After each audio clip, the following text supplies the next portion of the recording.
Hello Axie Faction, welcome back. I have a brand new team to share with you all today, but first let's talk about why I switched up my team in the first place. Now I know my Fury Mode Reptile is godlike, and at the beginning of the alpha season, he worked out great.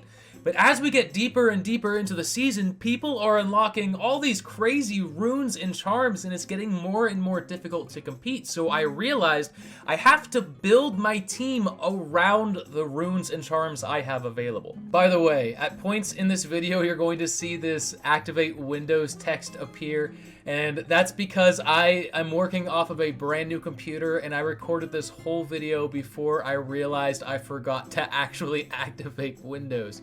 So, go ahead and give me crap for it in the comments, but don't give me too much crap, okay? Alright, back to the video. So, looking through my inventory, we can see that I have a great deal of beast charms and a decent number of plant charms as well. But the only really good rune that I acquired so far is Energy Guru for birds. So considering all this, let me show you the team I came up with. By the way, in case you're wondering what recipe I use, I almost exclusively go for a triple rare moon dust. Let's go ahead and roll this one right now.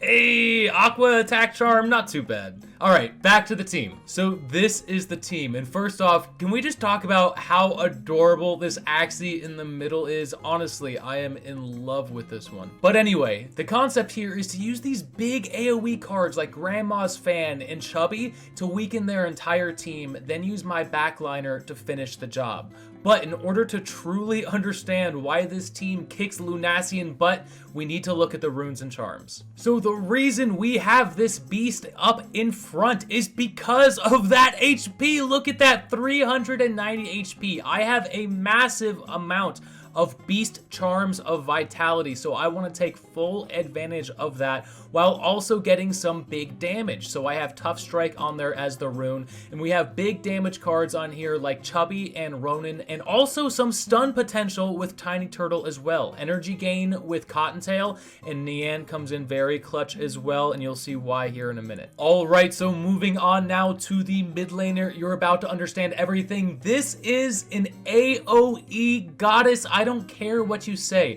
First off, we have Energy Guru. Deal 8 damage per energy cost to all enemies. Whenever you use an attack card, you get huge value. Just imagine, using an Imp, for example, will give you an additional 24 damage across the board with Energy Guru. But the charms are the real star of the show because I have Razor Blade on Chubby. Being able to provide bleed to every single one of my opponent's Axies doesn't give them any way to avoid the bleed damage. They are forced to take at least 45 to 60 extra damage per turn, and this lasts for 4 turns. And other than the Razor Blade, we just went with Power Charms because this is my damage dealer, and it's going to work best early game when I can get the most value out of my AoE cards. I don't want this Axie to last into the late game, so we're going with just Power Charms, no Charms of Vitality here. Now finally, the backliner, my finisher. This guy has won me so many games.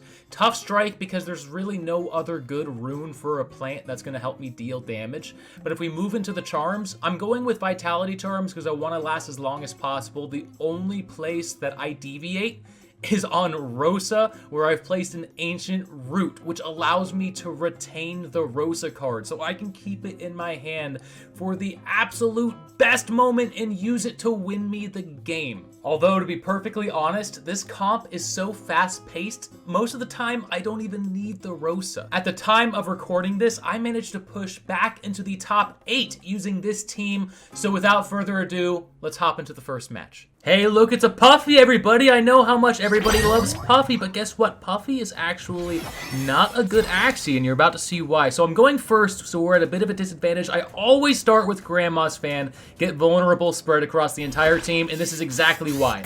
You have no idea if he's going to taunt somewhere, and if you have vulnerable across the entire team, it doesn't matter where he taunts, you're always going to get extra value from that vulnerable. And there I actually stacked the vulnerable with Little Peas, and then played Peacemaker to apply by weak and crossing my fingers hoping he can't actually kill my frontliner this turn with that weak applied to his midliner. And it looks like it was actually a decent gamble. He would have been able to do some decent damage with that card, but he decided to roll the dice and discard Sirius, and he drew into Rosa, putting my frontliner to sleep. So it's still alive, but there I use my Chubby, doing huge damage across the team, especially the midliner, because he still has the vulnerable, also putting bleed on every single one of his Axies.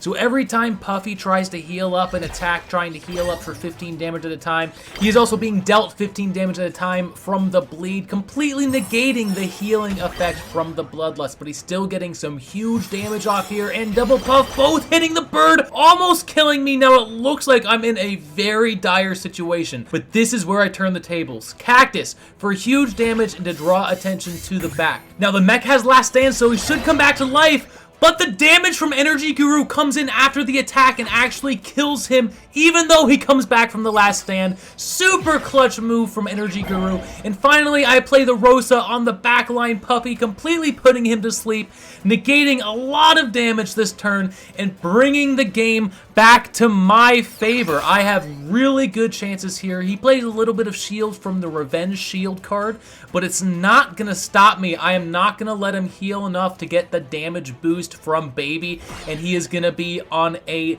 uphill battle the rest of the game. There is no combination of cards that's going to bring him back from 50 health. I play a little bit of shield myself and pass the turn at this point. He's got to be very discouraged. He has to know that his impending doom is nigh, because even though he's able to heal up, 30 health here, 50 shield, so he's at a total of 131 health.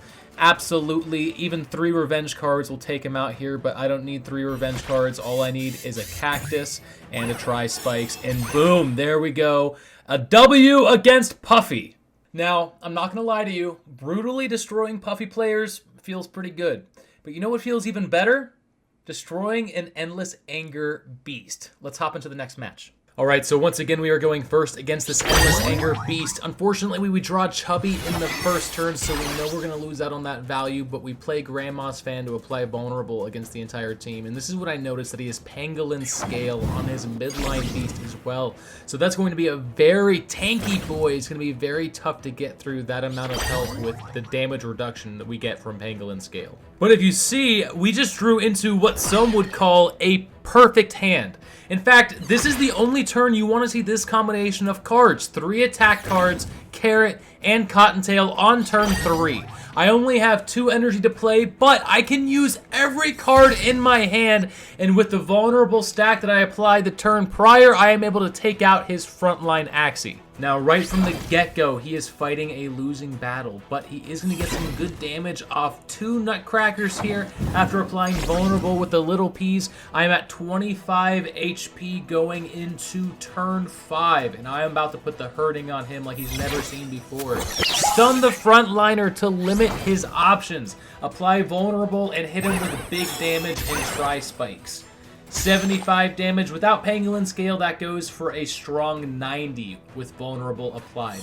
Now, the Tiny Turtle was definitely the right play. I was able to stun lock 3 of his cards, including the Cottontail, which he opts to save for the next turn. He's hoping to God that he survives so that he can get that Cottontail value. But I am going to deny that to him right here, right now. Cactus. Kill off that midliner. He loses the Cottontail value. Now we apply Vulnerable to his beast and pass. He still has 2 more turns before he enters Fury mode. And here he doesn't have a great arsenal either. He is able to apply Vulnerable, hit me with a Nutcracker, and finish me off with a sword. Apply a little bit of shield, and this next turn is not looking too hot for him. If I draw into 3 big damage cards, he is done for.